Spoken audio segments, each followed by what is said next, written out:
This week on the OneCast, we're joined by Dylan Freeze, National Professional Fishing League Pro, all the way from the Buckeye State. That's a good one.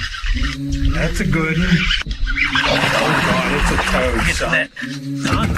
It's a toad, dude. Let's go. I wake up to a little bit of drool on my pillow, feel like it's gonna be a bad day. Go Blue. What's going on? Yeah. What's going on, folks? Welcome back to the OneCast. Man, we have been doing this for a long time. I was just thinking about that. 113 episodes. Holy moly. 113. And that's like not even including Fishing Friday Live. It's like roughly 110 weeks because we had a couple where we recorded multiple. We'll just call it 105. Yeah, but we're always excited to get back in the studio. Always excited to bring you guys great content. But before we do that, let's go ahead and jump into those who support us the most, and that's OneCast Fishing. Head on over to OneCastFishing.com and use the code TheOneCast. And please get your hands on those new Nighthawks that just came out. Ben's got a couple different colors. Pearl, and then Sunfish. Sunfish laminate. Yep. Sunfish laminate. So get your hands on those. Obviously, we got the weedless Neds, the snagless jigs. If you want to join the snagless revolution, get your hands on all the different variants that he has. We got the soft plastics, the Nighthawks, the warthogs, all those things, the stingers. The merch is over there. So head on over, use the code TheOneCast, save some money. Where else do they need to go? From there, they need to head to CarolinaWatersNC.com. Use the code TheOneCast, all one word. Grab yourself some UPF gear, gloves, face masks, everyday wear t-shirts, hats. I got one of the, if you have a big head, I highly recommend this hat right here. It's made for big-headed folk, and it does a great job. Ben's rocking one. Trey's got a little Hero Harvest going on. But make sure you grab some of that gear, code TheOneCast, all one word. David Fuchs, make sure you use that at checkout. They also have a new shirt they do drop, so go grab you one of them. And then from there, use the link in the description, or you can go to HobieEyewear.com, grab yourself a pair of Hobie Eyewear floating frame glasses. If you follow us on socials, you saw Trey decide to knock his pair into the water at the ramp the other morning, getting ready to practice for our upcoming tournament. Because I have a real job, and he practices for all our tournaments. So he was out there, dropped them, didn't have to worry about losing a high-quality pair of glasses because they floated. So HobieEyewear.com, but use the link in all of our social descriptions and grab yourself a pair of those for a discount. Ben, where else do they need to go?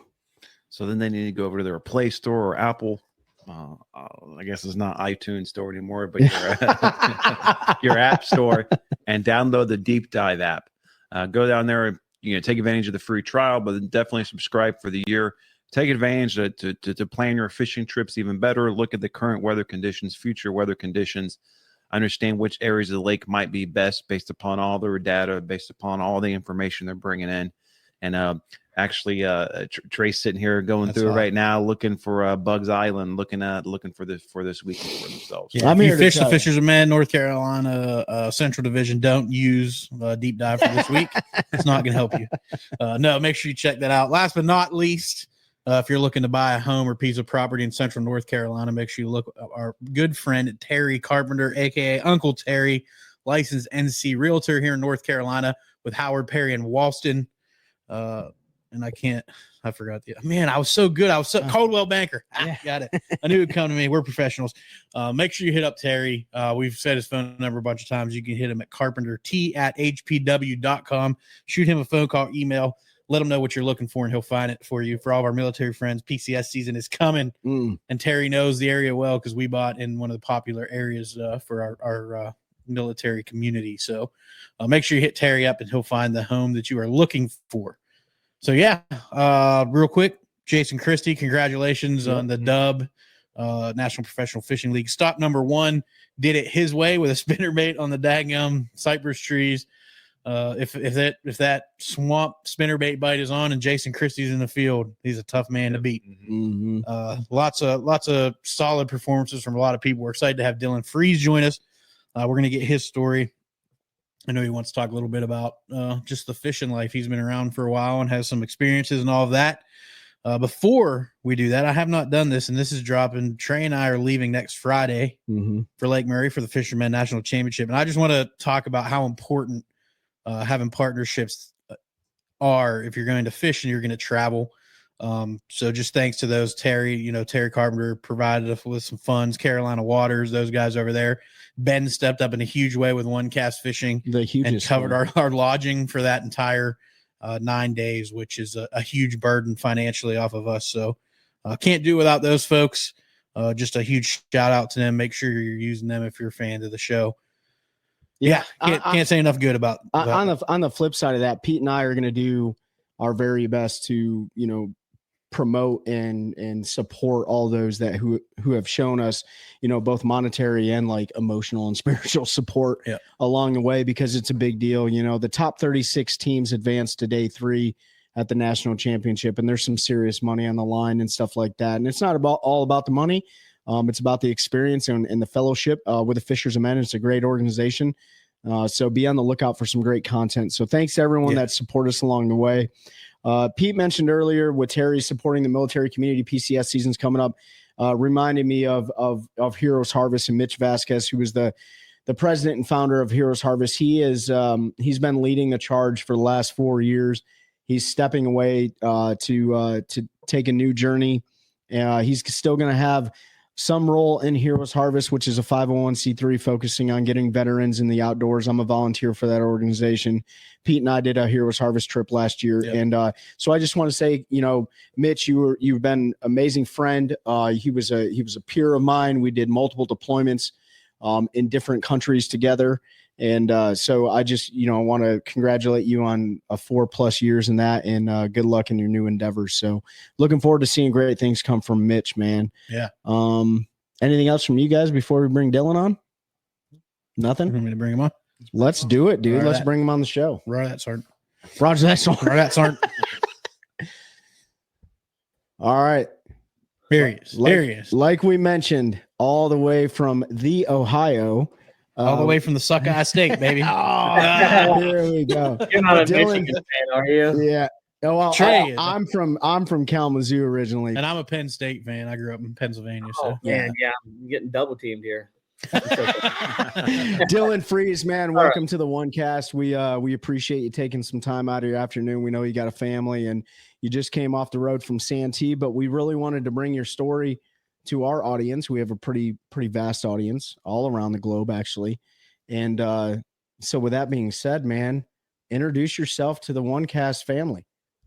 Yeah, I appreciate you guys having me on. This is pretty cool, man. I think this is only the second podcast I've ever done. I did one last year at I think we were at Murray with 10 Horse Monty, and I was half drunk, so I was kind of half. Well, you have that on a big job. 10 Horse Monty. Didn't go so well. I think I talked a little too much, but yeah, man. I'm 34 years old. I've been fishing since I was like 12, 13, in the bass tournaments and stuff from Cincinnati. Got 2 beautiful kids. My daughter just turned 6. My son will be 4 and on the 21st of this month, next week, I think almost. And beautiful fiance. 13 years. I can't convince her to marry me yet. But other than that, man, it's like hey, that's a marathon. Yeah, absolutely, man. But no, man, I'm happy to be here. I'm excited to get to talk to you guys about highs, lows, ups and downs of life and bass fishing and everything, man. So the floor is yours. What got you into tournament fishing or bass fishing in general? Like what was that? Dad and stuff, So I actually grew up in a place, Mason, Ohio, which is just north of Cincinnati, like 25 miles. Real, like back in the day, it's where my whole family was from. It was like old farm town, and then kind of like got built up, and we moved out to the country where I live now. I was in 7th grade, and I had fished creeks and rivers and stuff with my grandfather and stuff my whole life, but it was kind of just, spin a rod, fly a rod, just messing around, catching 8 and 10 inch smallmouth and chasing creek chubs and stuff like that, And, man, we moved out here. My parents bought 10 acres and we were living in an RV, building our house. And guy across the street had a pond, and I took my Zebco over there with a damn rooster tail on it. And I caught like a 3-pounder, like the second cast. And I shouldn't say this. I I didn't even take the dang hook out of his mouth. I ran back over here, left the rod laying on the bank, grabbed a 5-gallon bucket, filled it with water out of the faucet, and brought it back so my dad could see it when he got home from work. And I killed the poor thing, and that fish was deader than a doornail when Dad got home from work. Yeah, but and from honestly after that day, it was, dude, within 3 weeks, I'm like searching. This is like 2004, maybe. So, so you're still in the heyday of bass fishing. Yeah. And so we're living in a camper, right? Building their house. And so, and we had DirecTV in the camper, and I'm like watching, I think this was like first year of the elites or like right before. And, I pop on, I see Ike and Ellie going, never give up. And I actually have it tattooed on the back of my arm like an idiot. Oh.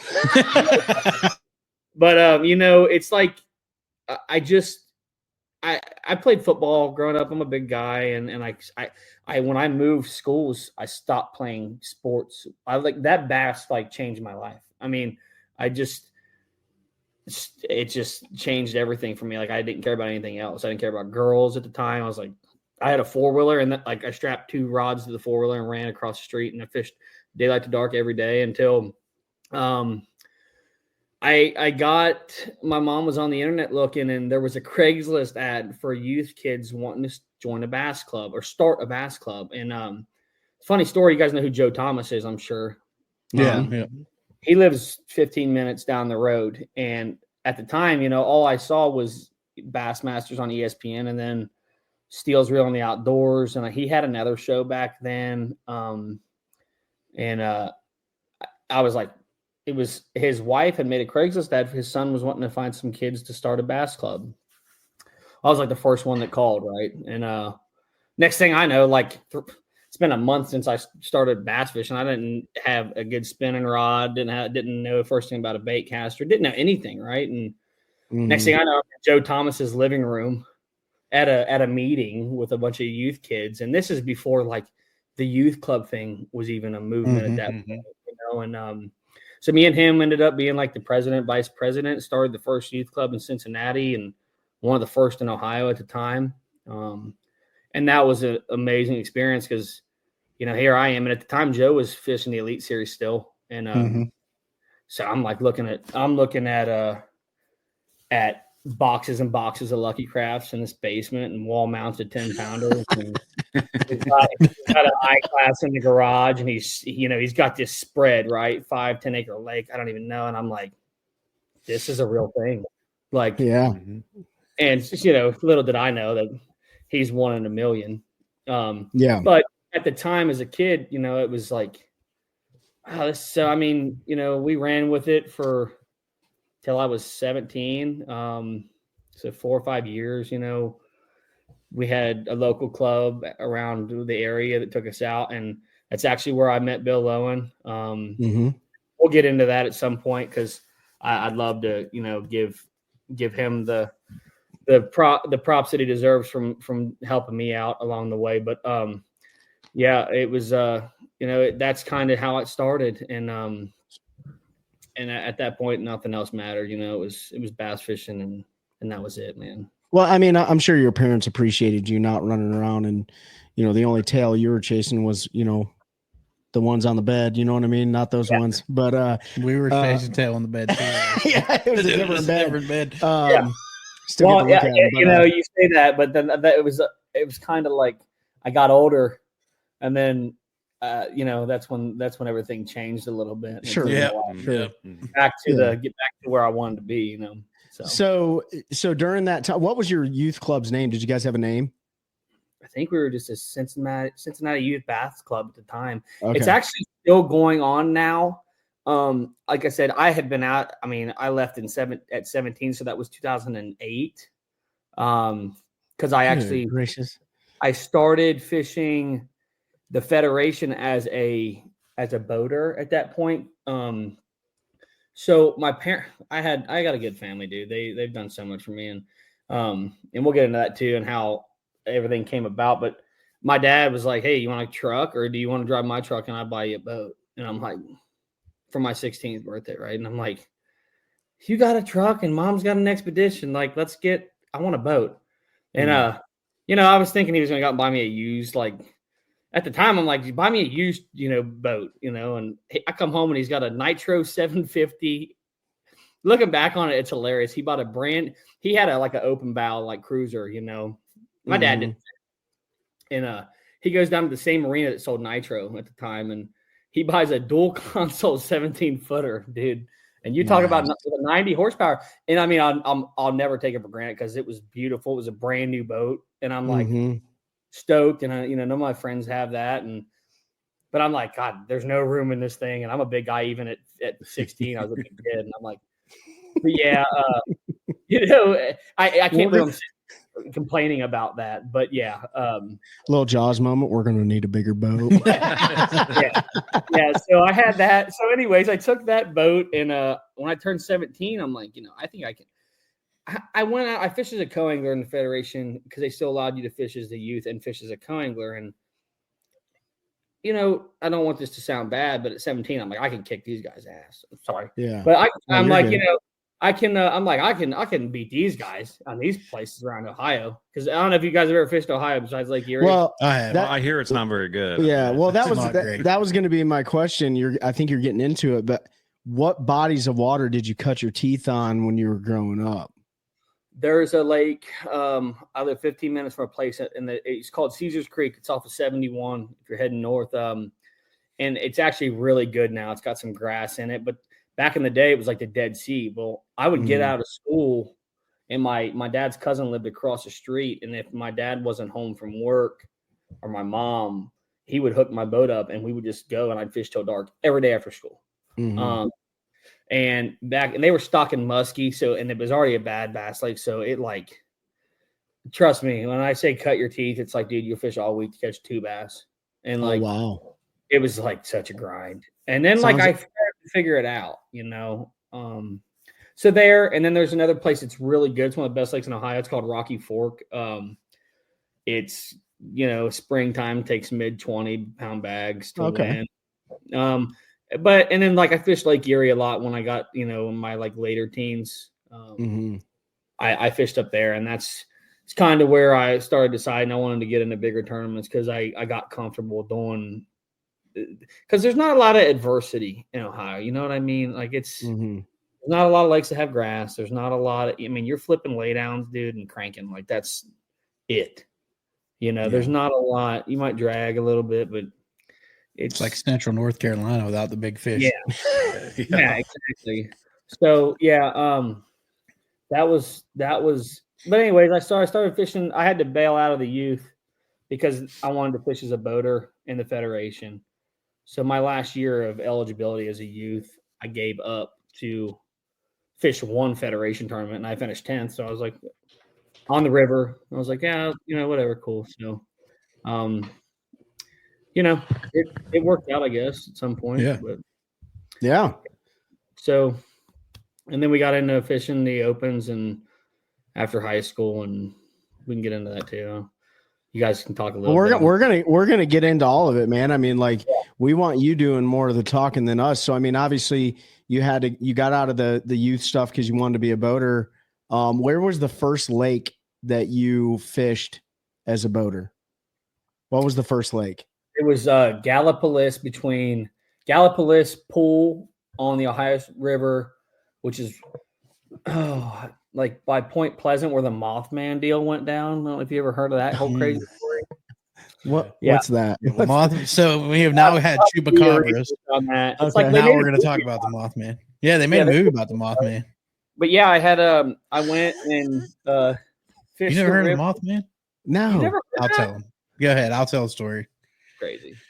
We'll finish the fishing story, right, and then we'll give Trey the Mothman. Yeah, I fished that pool on the Ohio River. I'd never been there before. Didn't really. I think it took 8 pounds to win it. I finished 10th with a 3-pound smallmouth. You're not talking about exciting stuff when you're talking about fishing the river or anywhere in Ohio. Really, it reminds me a lot of what our friends tell us about New Jersey.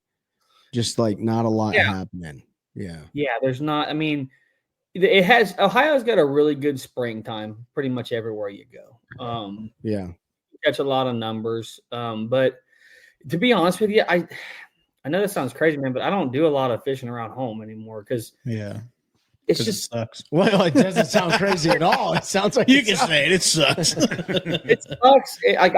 I'll fish a few local lakes from like it's supposed to be in the 70s all week. My father-in-law went out to Rocky Fork today, and it was like the water temp was like 42. I'm like, I told you, because it just got 70 over the weekend. I'm like, dude, it's gonna take a week and a half, 2 weeks for them fish to get right, and he just couldn't wait, and he's out there cranking in 40-degree water. I'm like, so that's his MO. That's what he likes. He's not throwing a buzz bait. I don't even know if he knows how. I don't know how he does. Oh man. Hey, you're like every Midwesterner, man. Like I guess Ohio's considered part of the Midwest, isn't it?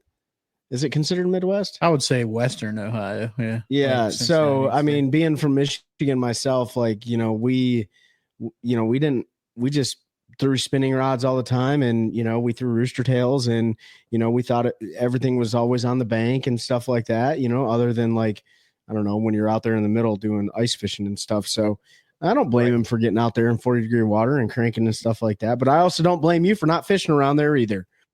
So, yeah, it's not. It's just, man, I tell you what it is. As you go on these, you like on the NPFL, man, you go these places, and even at their worst, they're so much more exciting to fish than here. It's like you just get to see and do things you don't. And I think that's why you don't see a lot of professional anglers from this state, because you have to be real versatile, and I'm starting to really feel that. I tell my family, and it's like, if I'm not, I hate saying it, if I'm not gone on the water every weekend on a good fishery, you can't get better fishing these mud holes up here in Ohio. It's just, you can be the best guy in Ohio there is. You can win every derby, cherry pick them all, and kick everybody's butt. But that's because the lake. It's not like there's so much out there that I think a lot of guys around this area haven't experienced, and you're 100% right, dude. 100%. Yeah. We see it all the time here in North Carolina. We see it all the time. I see it all the time. I saw it back in Michigan. You got guys that can win on a single lake every single time they go out there. And we're going to get into it a little bit later, but the versatility in being able to face adversity and changing weather conditions and changing fish patterns and the lakes and all that stuff. Like when you take a guy from your central North Carolina that wins on Bugs Island every single tournament, and you take him down to Toledo Bend, you're taking him to Florida, right? He gets his butt whooped sometimes, right? There's a couple exceptions to that. Josh Hooks is one of them. He also fished all over country in college. So. Yeah, and he can catch them. That dude's awesome, by the way. Like, he's such a good dude. I just had to put that in. Oh yeah, Dad's awesome. Daddy Josh. Dad Josh. But anyways, but before we go too far, so we've had Chupacabra. Yep, we've had Mothman. Yeah, what's Mothman? So anybody in this room, Dylan, or anybody listening, if you know a bass angler that can tell a story that somehow involves Bigfoot, we need you. Because we're going to try to hit the trifecta of cryptids in North America. And then we just need a Jersey Devil story. But the Mothman was a Mothman, like half moth, half man, had big moth wings, glowing red eyes. And supposedly in that area of Ohio, some people saw him on a bridge. And then like 3 days later, the bridge collapsed and killed all these people. So then like somebody else saw him and somebody died in a car wreck. So it turned into this whole thing that if you see the Mothman, like your time's coming to an end. I know what it is. It's not the Mothman. It's Meth Man. That's how it could have just been Seth Ellis. Hold on. You gotta tell him Meth Man might work out. This was like in the 1960s. I don't even think meth was around. Yeah, that's true. I don't think it still could have been Seth. It was peyote. It might have been Seth Ellis. I think there was like there was an army base or something where they were doing like that's chemical testing in the area. So it kind of like made it like grabbed more attention because people thought that like they were like experimenting with chemicals on like human beings. Yeah. And the reality was like a train derailed. Yeah. So I think all stories come from somewhere. Yeah. I'm gonna say We just that need a Bigfoot now. the government probably wrote that story to get people to like. Oh, here we go. way. Here we go. So if you Google it, there's a gigantic chrome statue of this thing in No. Yeah, and there's a museum. It's legit, Oh my bro. Gosh. Yeah.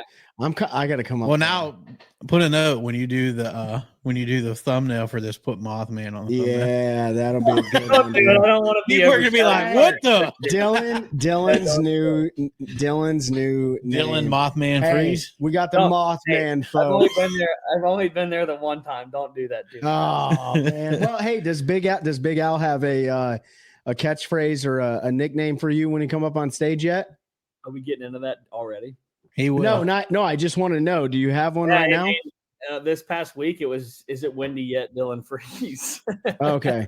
All right. Well, Big Al, listen to this. He's gonna name you the Mothman next time when you're. He always goes OH and then compares me to a linebacker or something. I don't know. I don't get it. That's fair. I used to be a big guy, and I'm just fat. So PHA. I feel that in my soul. Hey, big guys need loving too, son. Yeah. All right. Yeah. So you fish the BASS Nation, right? So what'd you do? Federation. Yeah, or a federation. I'm sorry. What did you do after high school? Like you graduated high school, right? yeah. So I'll start. It's okay if you don't. No, I did. Yeah. Okay. So we're gonna backtrack a little bit to start the story. So Okay. back in the day, the Elite Series allowed co-anglers. Yep. Well, my parents thought I was a little more than I was, but they also wanted to give me every opportunity to learn and progress. Mhm. So I don't know if there was any other kids my age that ever got to do it. But when I was 16, I went down and I fished Kissimmee at a Camp Mac. Mhm. Yeah. 2006, I believe. No, 7. I was 16, so 2007. I got paired with Greg Gutierrez on day 1, old California guy. And then day 2, Fred Rambanis. Nice. Boom, He boom. smashed on him, dude. And two On a different, frog? yeah, actually, dude, and punching God. mats. But two different, like learning curves there, because, that's when you learn, like, there's people that are in the sport that are different than others and have different viewpoints on fishing with Kangler and don't. And man, me and Fred hit it off, and so it was cool. Like Billy was there, and I'd known Billy because Billy had come into the youth club with Joe and had been a boater a few times. Well, me and Billy had hit it off pretty well because I'm sure you know the backstory of like with his best friend dying. Mhm. My dad had a humongous softball team, traveling sponsor, or it was Freeze Concrete was he had a concrete business, and that's what I do now. I took that over, but he played he had a big softball team and traveled the country. They were one of the best in the country for years, 20 years. And they actually hit that guy's family, Billy Backman's family, had a memorial tournament. My dad actually had won it a few times in Cincinnati. And so when we met him, my dad had a couple medals that were Billy Backman memorial medals. And we were down there in Florida. My dad actually took one with us, and we gifted it to Billy. And we weren't really good friends yet at that point because I was still a kid. So, that was kind of just a little sentimental, like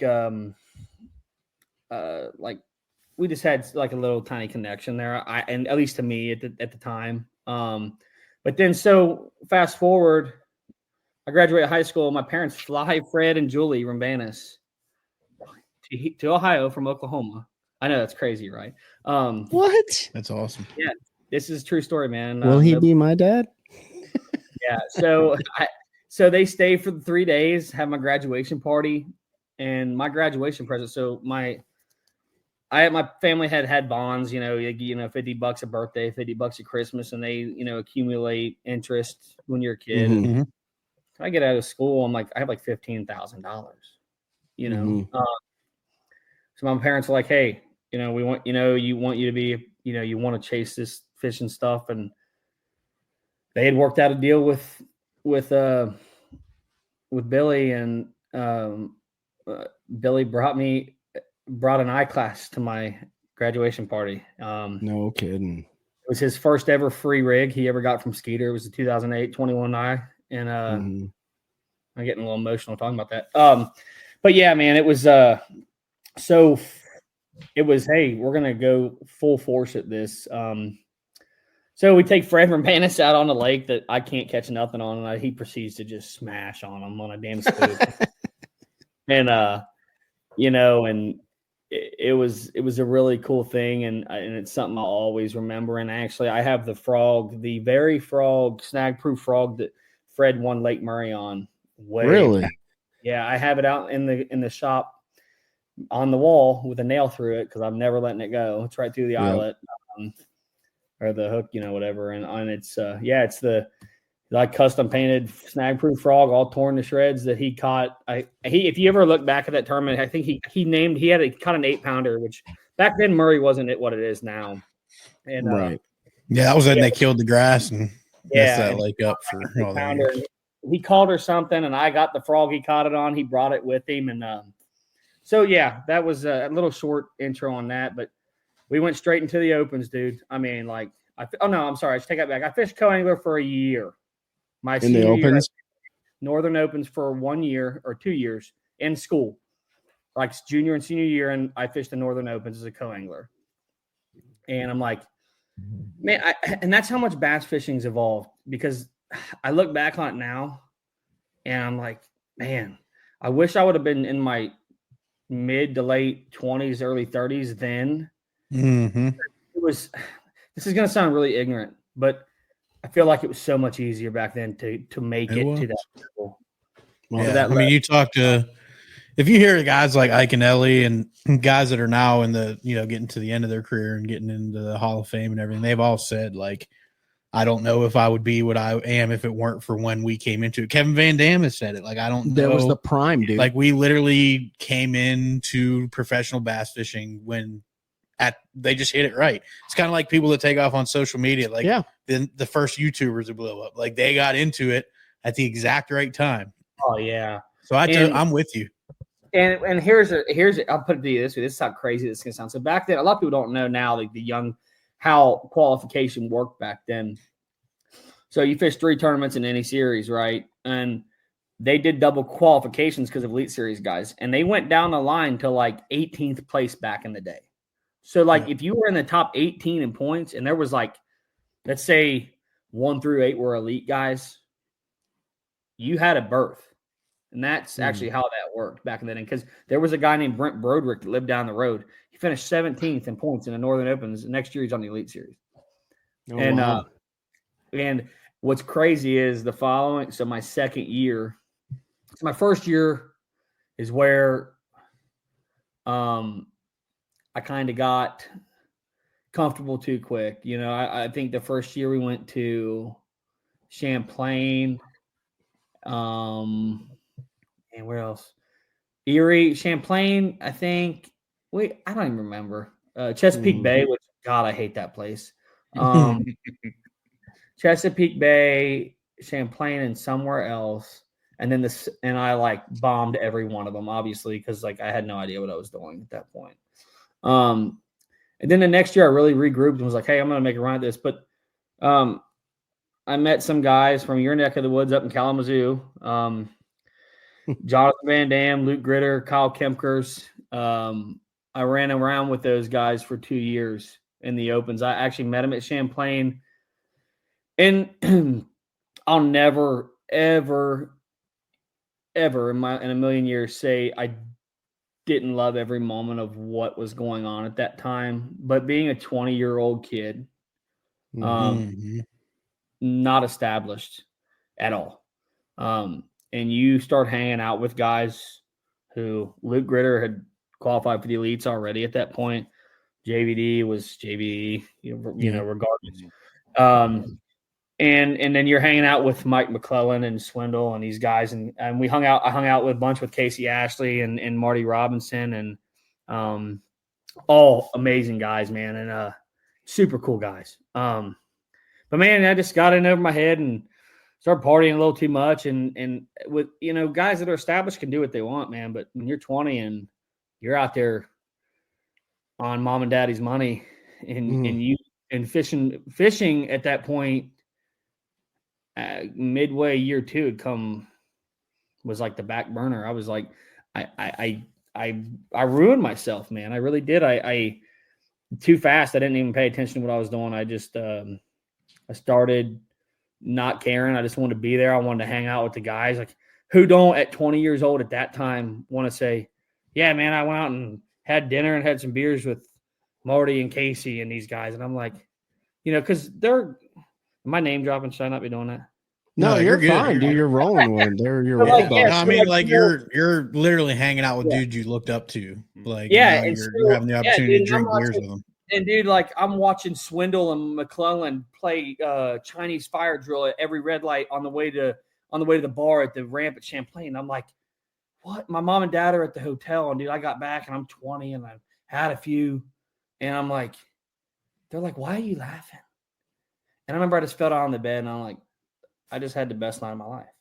Mhm. Like I'm watching these guys get up there and sing karaoke, and I'm like, dude, like I'm hanging out with these guys. Like they're calling me Hammer and Meat and Big Dog, and it's like you Goes to your head. without even thinking you lose sight of the goal. Yeah. Yeah, and next thing I know, I'm like, my practices are going bad, and so the next year, I guess that was year 1. Year 2, I'm like, dude, I'm not doing this again. Like, so we started out at James River. I caught like an 8-pounder in practice, I remember, and I'm like, I caught a couple good ones, and I'm like, man, I'm gonna do good in this. I finished like 70th, and this is where I want to get back to like the points and stuff. Finished like 70 something, and then we went to Sandusky Bay, my neck of the woods. I had an awesome practice. They sent us out bass back then. It was iffy and I don't want to like throw shade on bass, but like, dude, Nah, different times, man. bro, I speared a 12. I'm not lying, and this is gonna sound stupid. A 12-foot wave. Like I come around Kelly Island, heading all the way up to Canada, and it was a northwest wind, and I come around Kelly Island with a co-angler, and I went directly through a 12, like maybe not 12, a 10 for sure. Like the biggest wave I've ever seen in my life. Like something that comes off the bow of a damn Carnival cruise ship, bro. And I go through it, and I mean, I had the juice, dude. I was running almost an hour. I had 25 pounds guaranteed. Like, and I know no one had it back then. Like, I mean, I didn't have side scan on my boat back then, dude. I had like an X83 Lowrance or whatever they were called. Yeah. And I got this yacht. Like X5. And I got like a yacht of an I-class. Yeah, well, I'm out there just like dudes are like, oh, and I'm just like, jumping and Just I'm saying like, I it. don't care. I'm 20 years old. I'm like, I don't care. I got this battleship, and we're gonna let her eat. Yeah, like send it wasn't even a phrase right at this point. So, but I think I might have had part in making that at that point. But I remember I went through that wave and I looked at my co-angler, dude, and my entire boat is full of water. And he's like, we're gonna sink, and I'm like, shut your mouth, we're not gonna sink. He's like, he's praying to God. He goes, no. He's like telling his family he loves them and like praying to the heavens. And I'm like, we got it, dude. And I remember looking at him, like that viral video it's out, like Rangers don't sink or whatever. I'm like, you can't sink a skater. And there's crankbaits floating, there's hooks floating. I mean, the water's up to our knees. It was the craziest thing I ever. And I remember looking at him and I said, we're going back. And a largemouth fish the first day, and had like 13. Finally got out there the second day, and like I dumped like 20 plus on them, and but I had like 3 dead fish, and it really killed me. But that's what I was getting to with just qualifications. Is I remember sitting at home. I had a girlfriend at the time, man, and I made a really bad decision. I was going through some personal stuff at home with my family, and I was like, I'm not going to fish Oneida. Well, I didn't go to Oneida. If I'd have finished 48th or higher at Oneida with double qualifications that year, I'd have finished like 14th in points because of all the guys. Because back then, not those guys cherry picked, so there wasn't everybody was fishing every open.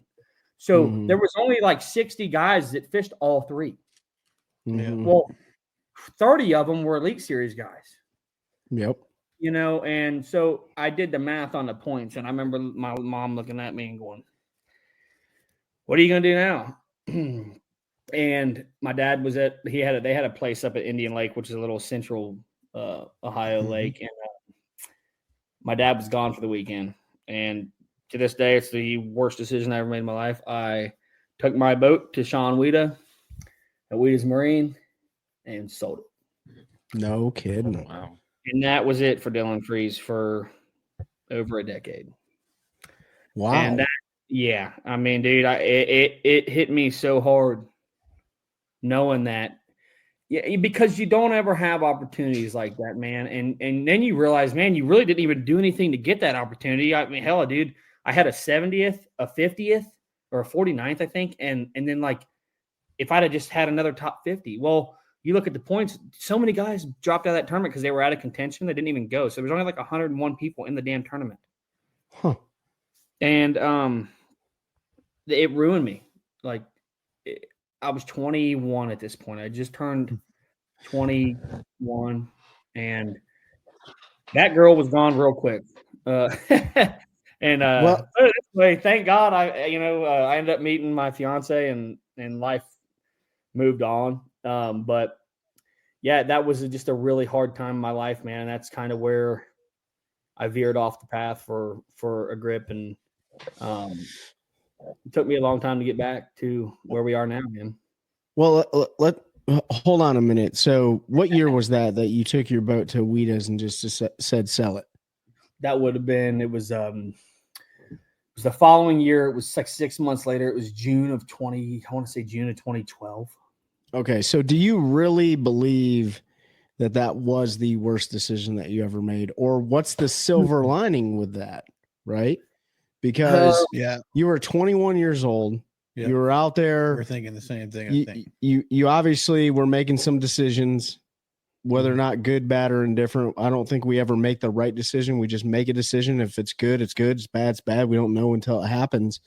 Right. But in retrospect, looking back on a 21-year-old Dylan Freeze who was out there, and you said you were on your mom and dad's money, right? Yeah, absolutely. You're out there on your mom and dad's money. You're running with all these guys. You're fishing. You're not doing terrible. You're not doing the best, but you're not doing terrible. All right. You made a decision. Was it really the worst decision, though? Because now look at where you're at. I look at it too. Like, you were 21, man. You weren't giving your best effort in the opens, partying. Do you really think the elites would have been the place for you to be at that time? Because it probably would have got worse when you were running around with all them guys. Man, well, and absolutely not. And I understand what you're saying. And I think when I say it's the worst decision I ever made, I guess I contribute that to where it led me for the next, let's see, what year, what the hell year is it? 2025 now? 2025. It is now, yeah. So 2024. So, dude, I got back into bass fishing in 2022. Like, so, dude, you're talking 10 years of just straight, I mean, I'm not even going to sugarcoat it, man. Off the rails, bro. Yeah. Yeah. I mean, just, I worked for my dad. So from the time I was 13, every summer, every weekend, I poured concrete with my dad. Graduated high school. So every weekend moment I wasn't fishing, I was pouring concrete.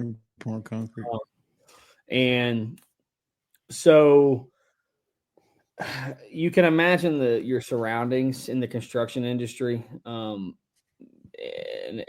you don't have any direction, man. And so bass boats went, beer came, other stuff came. That's the construction world, yeah, and motorcycles, Harleys came. A lot. That was it. Your dad? Oh, it didn't matter. Was it your dad's company too, or were you all working? My dad's had a concrete my entire life. No. Okay. It's been Freeze Concrete. So my entire family, just a little history, my entire family in Cincinnati, my grandma's side, on my dad's side, they were all concrete masons, concrete guys. And then my dad's side were all excavators, the entire family. There was like 9 brothers on each side. I mean, huge construction family. and really, really highly recommended, my last Had name. good reputation. Yeah, and good and bad. My last name in Cincinnati, or not in Cincinnati, but the town of Mason that I was from was synonymous with a lot of stuff, good and bad. And I felt like that, and I used that as a crutch when I got in my later 20s, man. And I had a chip on my shoulder, man, for a long time, and it was stupid, But yeah, so I worked with my dad forever till 2020. I just made the decision that we were butting heads a lot. It was just, I was off the rails. It was at the point in my life where I was ready to do my own thing, even though I wasn't mentally there. Were you back to fishing yet or no? No. Okay. And that was another thing that really, when I say it was a worse decision, because that was part of where a lot of me and my dad went south. We're great now, but man, when you work with your dad every day, and your dad, every time a concrete driver comes up or a waitress at lunch, all your dad does is talk about how much he loves you and bass fishing, and he brags about what you're doing, and my boy's this and he's going to do that. And it's sometimes tough to have those conversations with your father and about really what that means to you. So there was a lot of letdown there, when I decided to just drop it after all him and my mom had done for me. It was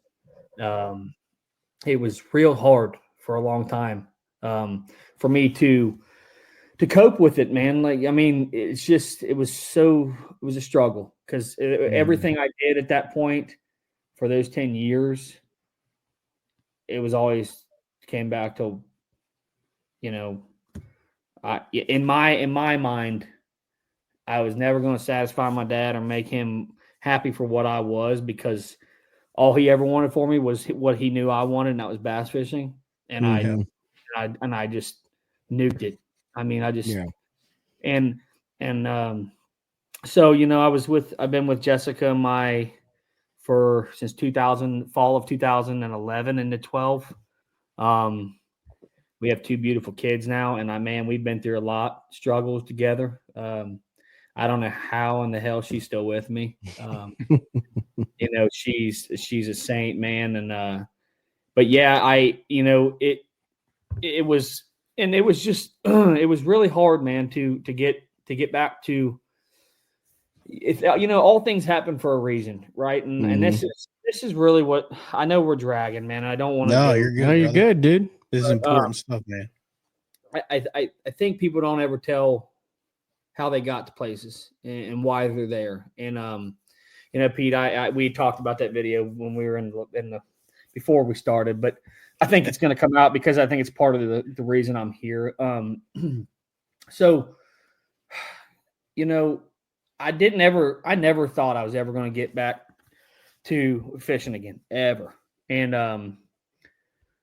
I did a job for a guy, a concrete job, a traded work, and he had like a 03 like ZX 225 or something. He wanted like 10 grand for. And I said, yeah, well, the job was like 15,000. I said, why don't you trade me the boat and fit that 5 will cover my expenses. So I'll do the job for the boat, right? And this was 2022 summer. And now, mind you, I haven't touched a rod for a decade. All of it gone. Like, I didn't have nothing. No tackle, no rods, no nothing. Old junk that was out there collecting dust that had trilene on it for 15 years, old Rebos and stuff. Yeah. So, but jitterbugs and that old trilene was weed whacker string, man. I had stuff out there I dug up, and I'm like, oh, that's a treasure now. But so, I trade the job and I get the boat, and instantly, man, I'm like, I gotta get on the water. Well, we're just gonna put it out there. So, man, I had gotten a DUI. We're just gonna say it. I'd gotten a DUI because I think it's important for people to know what people go through. So I had gotten a DUI around this time, being an idiot. And I do, I have my own business. So I got lucky and was able to have, privileges to drive. So I do that and I buy the boat. And that's when the video happens.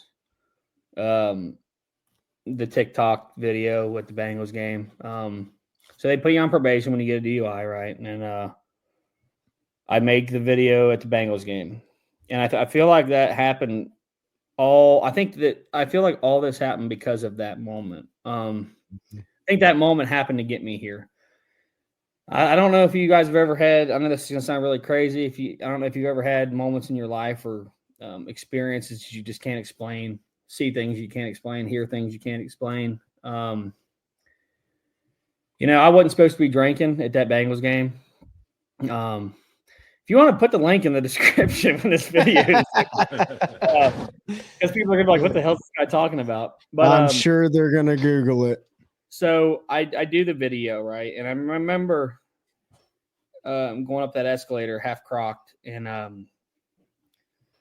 just had this weird feeling. And if you've ever seen it or you watch it, you'll know what I'm talking about. The things I said in that video are real crazy. Like they were spot on to what happened that night. And it was, I've told people this and they were like, you're crazy. You were just drunk. I'm like, no, man, you don't understand. Like I remember I was going up the escalator and it was the Bengals Dolphins game. First whiteout Bengals that ever had.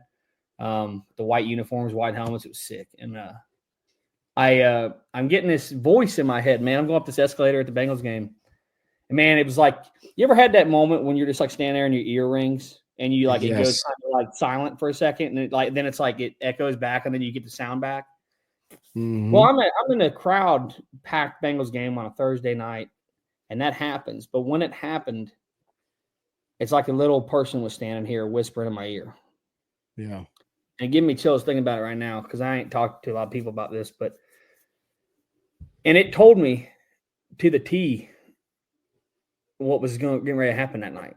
And then lo and behold, I get to the top of that escalator. And I remember hearing that and I'm like, I'm toast. Like, what am I doing? I'm like, I had way too many, dude. And I get to the top of that escalator and lo and behold, there's this guy, Jack Coate, or I think is his name. I think he either worked for Barstool Sports or had a little, he does like an Instagram, TikTok sports analysis thing and sports take deal on the internet. And he's like, hey, dude, you look like a good time. You want to do an interview? And it was like he was standing there waiting on me. Out of all the people in this damn, and I know it sounds crazy, man, but he takes me and we do this interview. And if you ain't seen it, prepare to be mind blown or just like that guy's an idiot. But so we do the interview, and I remember walking away, and my buddy's like, dude, my buddy that was there, he's got season tickets. He's like, you are out of your mind, dude. And I'm like, you just watch. And dude, I remember right before halftime when it happened, Tua Tagovailoa got hurt, and just like I said it, just like it happened, time it was going to happen, where it happened. And I remember he looked at me and goes, dude, you're the devil. And I had this weird like thing happen to where I just felt so horrible. Like man, like what in the world? I've never been religious, never been real spiritual, nothing. We got home that night and I didn't think anything of it, right? Well, I've got to do my DUI class the next week, go to the 3-day class and do all the stuff. If you ain't had one, good for you. But if you've had one, you know what I'm talking about. Well, we're all human. Well, absolutely. I had just gotten this boat and I'm planning to go fishing to Lake Norris with my father-in-law and on a trip. I'm at this class on a Friday, checking into a hotel, and I get a call from my probation officer. Hey, saw your video. I'm like, oh, shit. Crap. Like, I didn't even think about it. I'm like, I'm not supposed to be drinking. So they put me on the alcohol monitor. And I'm not too ashamed to say this, man, because that's part of who you are. So I go on this fishing trip with this freaking alcohol monitor. I don't drink. Come home, and I might be telling too much, but whatever. People can like it or hate it. I come home they tested on a Monday. I didn't drink, do anything. It like read something wrong. End up spending my son's first Halloween in jail for a faulty test on an ankle monitor. And at that moment, you talk about being the most disappointed in yourself that you've ever felt in your life. You have nowhere to go, nowhere to turn, no one to talk to. Like you just feel like the world's crashing down. And I'm like, I remember getting out of that the next day. They let me out. And I'm like, I didn't do anything wrong. And that's why I was upset. I'm like, I didn't drink. I didn't do anything wrong. After I got this monitor, after I had done something wrong. And, it was the judge went to court and the judge understood what was gone wrong. And they kind of just gave me a slap on the wrist. And I'm in there talking to that probation officer they assigned me. And I'm like, I'm really upset. I'm crying. I'm like, it's like, what's wrong? And I'm like, well, you don't understand. Like, I spent a night in jail and for something I didn't do. And it was because I went on a fishing trip and got back bass fishing. I was just getting back into bass fishing. Like I just got this old boat and I'm like just dinging around with it, just trying to get my mind and myself out of the place I'd been for so long. And it landed me here. And I'm just like, what work? How do I work? What can I do right? Like at this point, so we got through that moment. And so that boat turned into another used boat. I traded to Weedos and then it turned into another one. And I'm like, you know what? So I fished the Federation in 22, I think, I have an older Triton I bought, and that was it. I fished a year's worth of Federation tournaments. I'm like, I'm going back. I'm just like, I can't do this anymore. Like I'm like balls to the wall now. Like I'm going either, I'm not doing it. I'm going to do it to the best of my ability and make it my life again.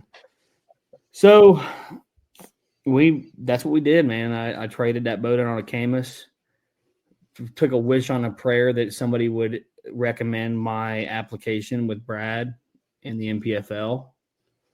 And lo and behold, I get a call because they couldn't fill the field, and here I am. Well, hold on a minute. We're going to get into the NPFL. So yeah, you unpacked a lot for the audience, obviously for us here. When you got that boat, what'd you say? I said, I like to go deep, brother. Hey, that's what this is all about. Pete talked about it before the show, man. Like we focus a lot on how the outdoors heals people. We talk about mental health a lot, man. It's a big deal, right? Everybody has trauma in their lives. A lot of people don't know how to get out of it, right? It's the last thing they remember. It's almost like the law of recency. Like trauma just sticks with people and they don't know how to escape it. The outdoors is a great way, not for everybody, but for people like us to escape it. But was there a point in there, because you talked about your relationship with your dad kind of going south, when you got the boat or when you started trading the boat and stuff and you got back into fishing, did that change your relationship with your father at all? So I not initially, because I think he was, well, when you had an I class and then you don't fish for 10 years, then you show up with this old beater. He's like, what the hell are you going to do with that, son? That's the kind of look I felt like he gave me, like, oh, I'm glad you're getting into fishing, but because it all comes back to, man, what he gave me. And it was like, so, and I remember I had the conversation with Jess when I got, one night I said, I think I told her, I said, she didn't want me to do this for anyone's approval, but because I told her, I said, I think, I've told myself this a lot. When I got the niche to want to pursue it again, it was one day I'm going to be standing on that stage or pull up in front of my old man and pull one out and, and have that eye-to-eye moment. If I never get to win a trophy for him or whatever, it's one thing. But, I just wanted to see that happiness. because it's what I owed to him. I felt like for what he had always given me, what he knew I truly wanted. And man, we got it last year at Pickwick. I didn't have like a stellar performance. But I finished middle of the pack, and I really wanted to do good in that tournament, and I was on the right stuff, but it didn't work out. But the last day I got to pull one out, like a 6-pounder, and get to hear Big Al go, "There's the boom," with my name, and my dad's, standing there leaning on the thing, and my mom and dad and kids are there, and my wife or fiance, and it was just that moment, man. You always want, you always think about those moments, and now I fixate, and they say you can manifest your own, you manifest success if you want it bad enough. Mm-hmm. And now I find myself, so that moment came, and now it's, I in the back of my head, I still have the old part of you can't, if you're not going to produce and you're not doing good, like you feel like you're letting people down. Mm-hmm.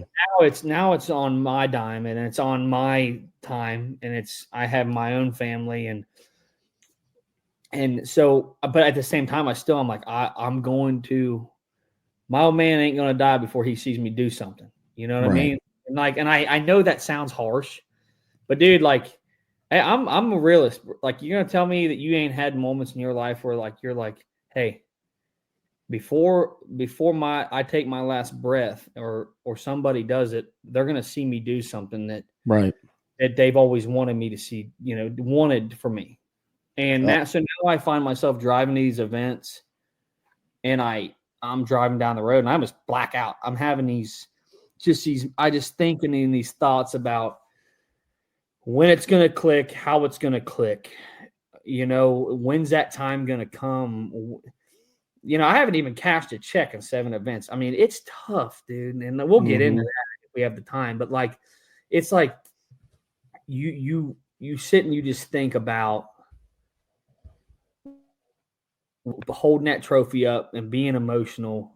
Cause I'm an emotional guy, man. I'm a crier. I'm a lover. I'm a fighter. I'm like, what's that damn the song? That damn petty song, but like it's just one of the things. And now, like, every time I leave the house, those thoughts go through my head. If I have a good practice, I think about how I can capitalize on it and make it that moment. Or if I have a bad one, how it's going to turn around.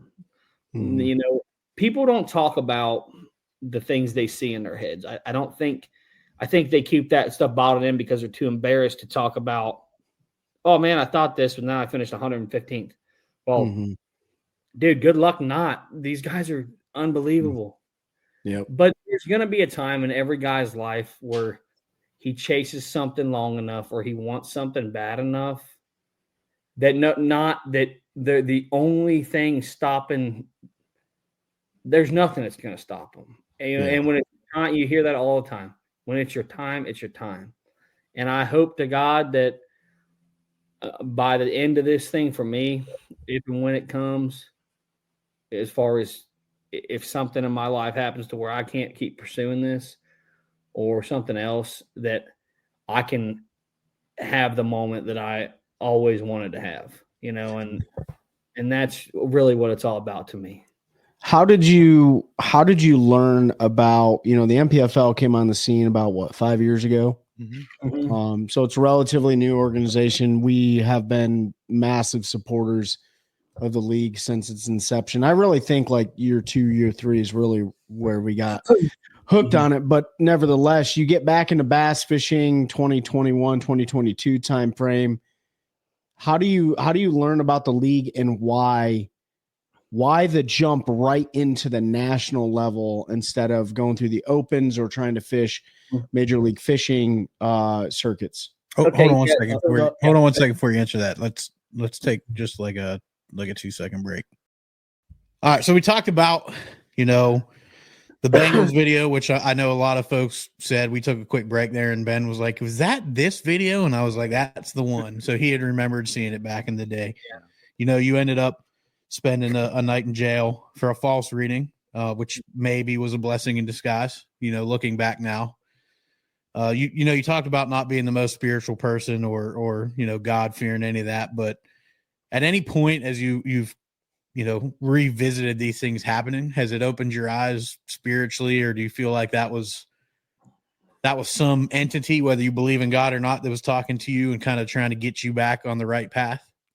Yeah, and I'm 100% a believer. So we can get that, but like it's not that I never believed in God. I wasn't like a churchgoer, and right. my family wasn't real religious. I mean, you come in this house, if you're a saint in this house, you might burn. Put it that way. You know what I mean?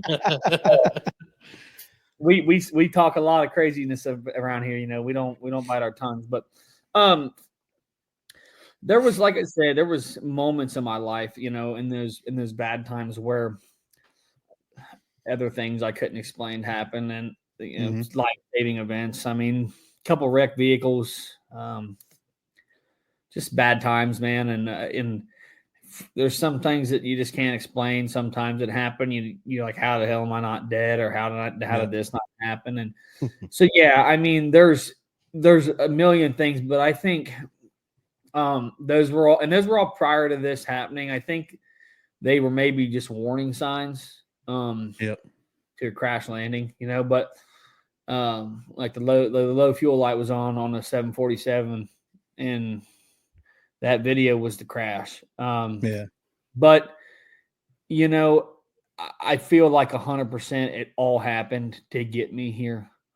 And that's why, and that's just part of, you hear so many like people's stories, and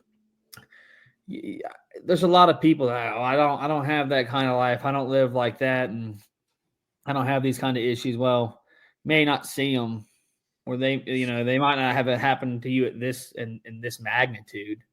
But somebody's always watching out for you, man. And I'm a firm believer in that.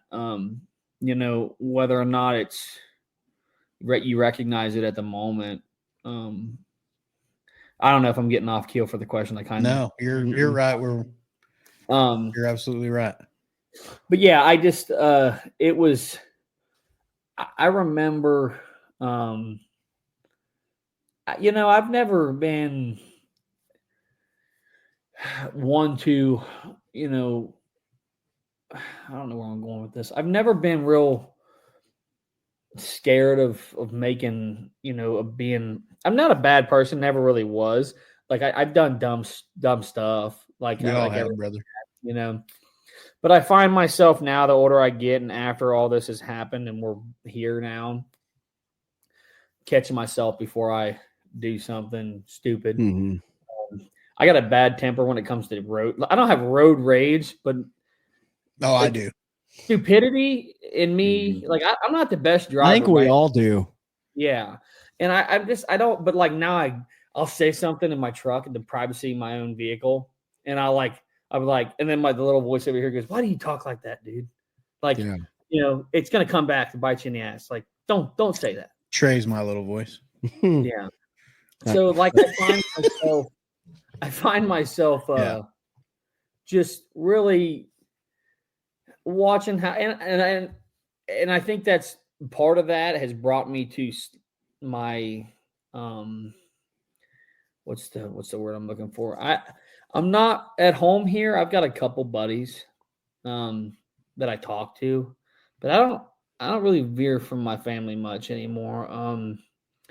Because I just feel like unless you got a lot of trust in the people you surround yourself with, or they share the same values as you, or understand the state of mind you've been in the past.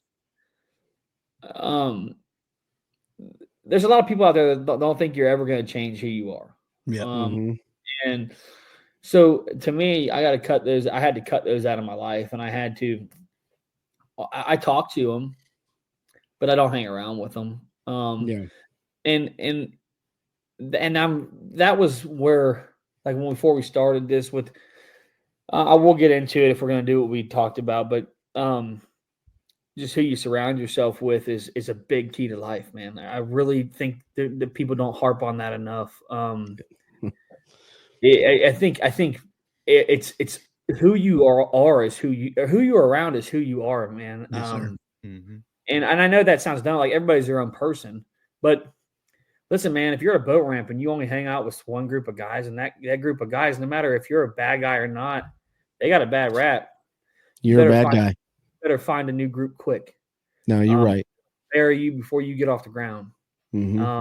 And like I said, we'll continue into that later. But yeah, I mean, all those events that took place, I feel like happened to get me where I'm at now, and that's why I did you ask about how? Was there a question I missed there? Getting why we jumped into NPFL? Or are we going to do that another time? We're gonna get to that. We're going to get to that. So for those listening, if you're here, we took a little break.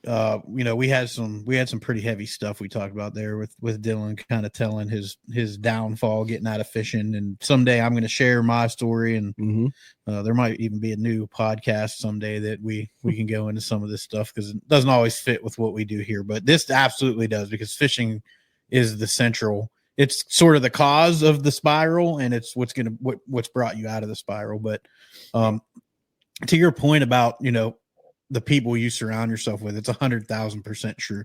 Trey and I, Ben, we've all said it on here. Like, our circle's very small. I don't associate with too many people.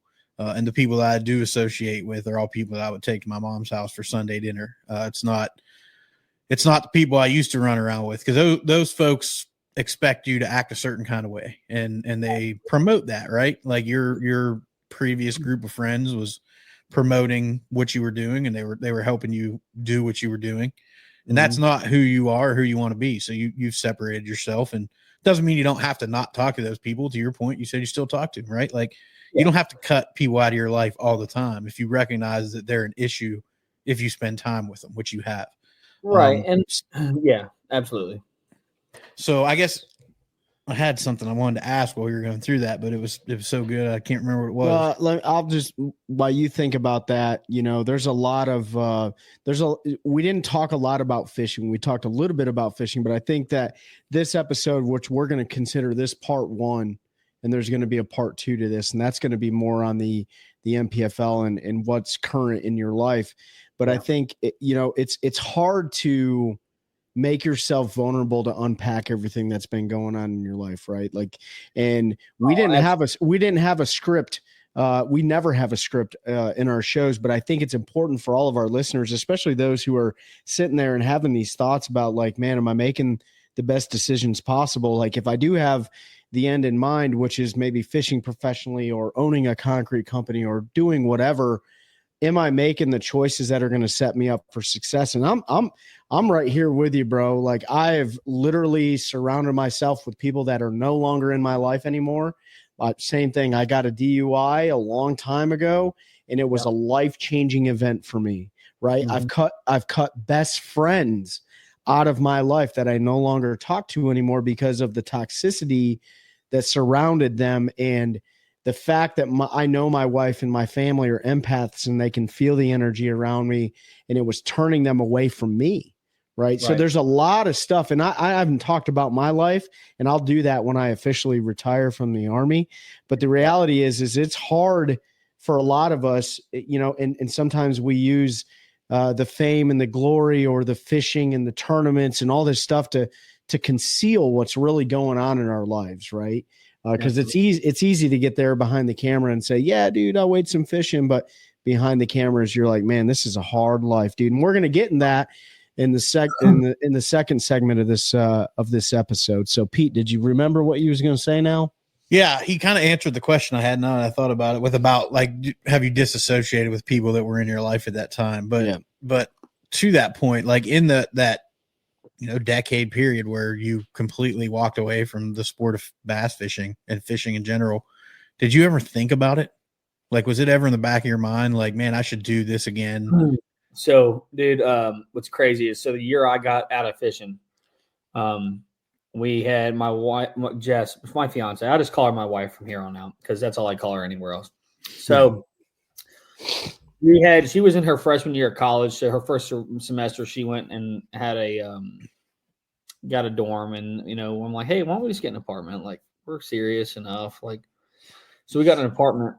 My best friend, who I fished every day with, who grew up in downtown Cincinnati, didn't have all the luxuries that I did in life. The guy that we fished everything together, he's my best friend. A guy I didn't talk to for that entire decade because I wasn't who I needed to be, and I just was a real piece of. I'm just gonna say it, I was a piece of shit. I just wasn't there for the people that truly mattered. And thank God he took me back into he took me back in to be a part of his life again now. But that guy was fishing as a co-angler. So it's a funny story. We're going to jump back. So this guy, I talked about fishing the James River, right? My last year with the Open. He went down and practiced with me, stayed with me. We all hung out with everybody. His boater for that tournament was staying at the hotel. So when I got up and I left, I assumed he was getting ready to get up and leave, and because he had plans worked out with his guy, and I didn't even check. And I get a phone call with him on the water like an hour later, thinking he broke down. He never got out of bed. And so the next year, I had pulled myself out of all this and I'm sitting at home watching Bassmaster Live because he's in contention to win the James River as a co-angler. And he did. He won the next year as a co-angler. And, dude, you talk about just a shot right in the nuts. It was in the gut, and, I mean, it took the life out of me. And I don't think I've to this day told him that. And it had nothing to do with him.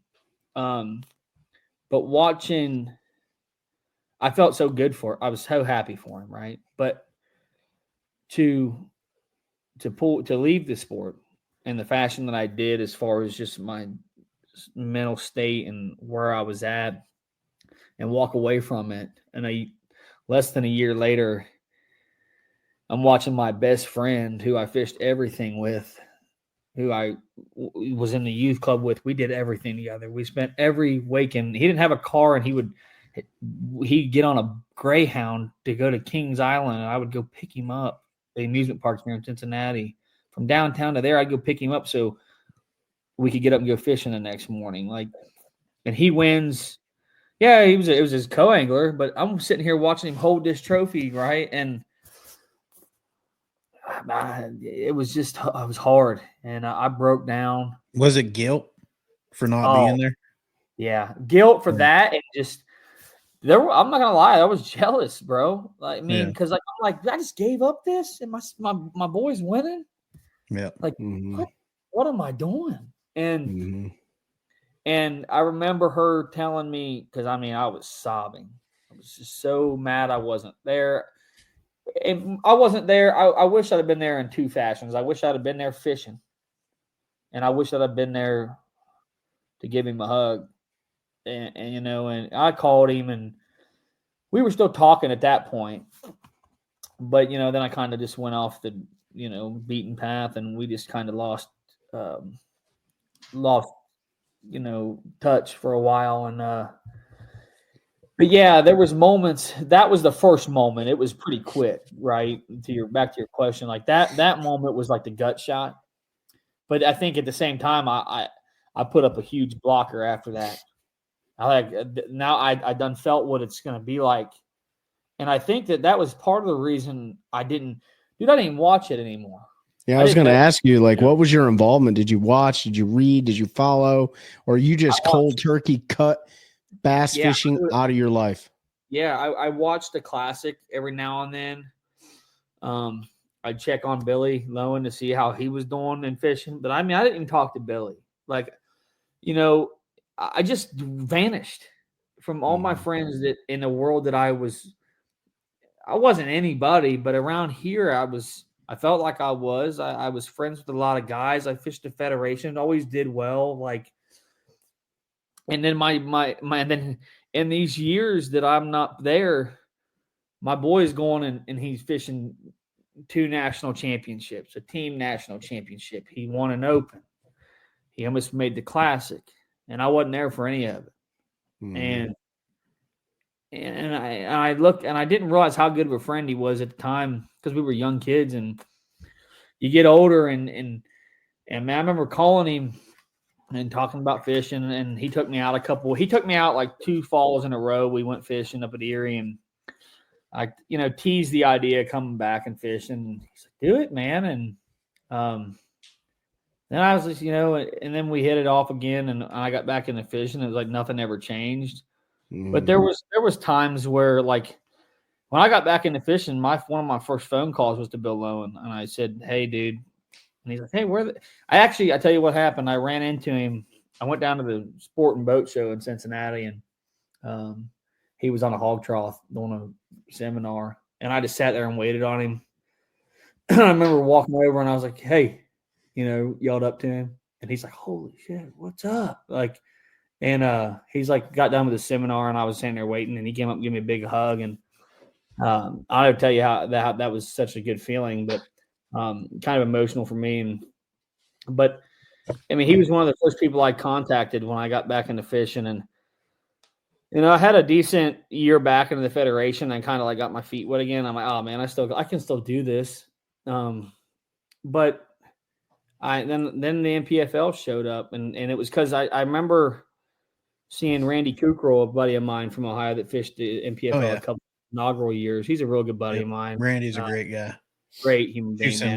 Gigantic. I actually just funny story. My wife and I were in Dollar General the other day, and I saw the Crossbow magazine with him on the cover with one of them great big 200+ inch deer he's killed in the last couple years.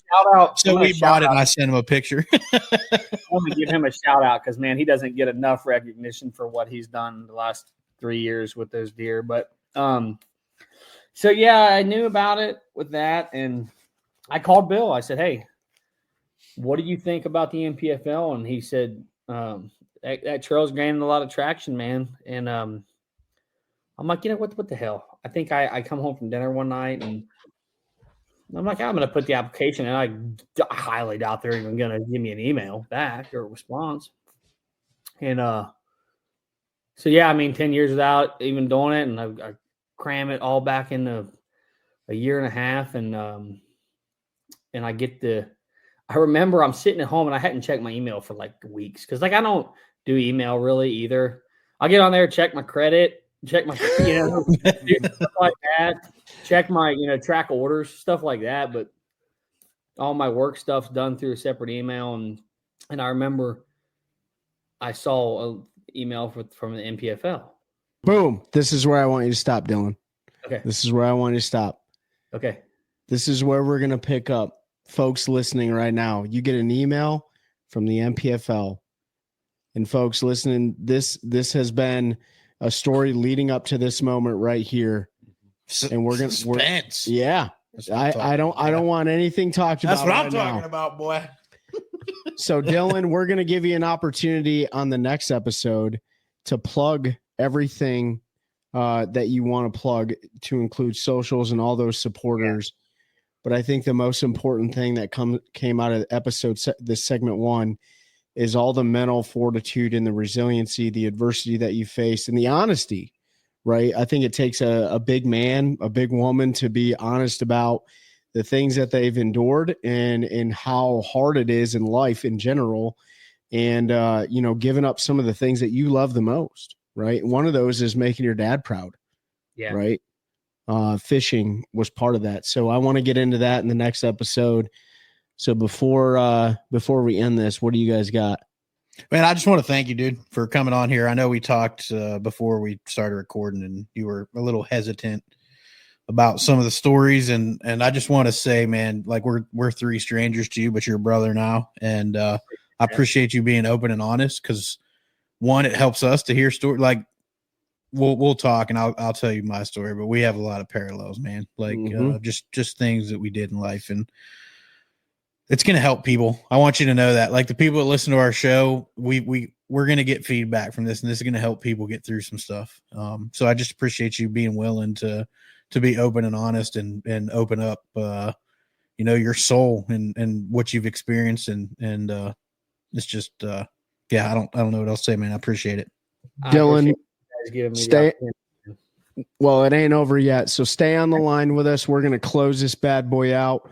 We'll have a conversation after the fact. Dylan Freeze, episode 1, part 1 of 2 episodes. Folks, stay tuned. Listen for the next episode and help us continue building a culture of anglers helping anglers one cast at a time. That's a good one. That's a good one. Oh, God, it's a toad, son. It's a toad, dude. Let's go. I wake up to a little bit of drool on my pillow, feel like it's gonna be a bad day.